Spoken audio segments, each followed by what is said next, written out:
This year ay isa sa pinakamahabang bakasyon ko. Pero it's okay, nasulit ko ito ng husto. I had time with my business partners, with my friends sa barko. At syempre, ang na-enjoy ko ng husto, yung oras ko para sa sarili ko at sa business ko.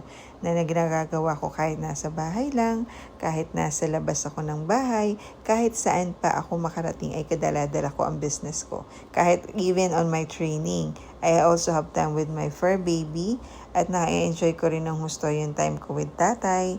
Nakakapasyal kami ng husto and I even have my time para makapag-workout.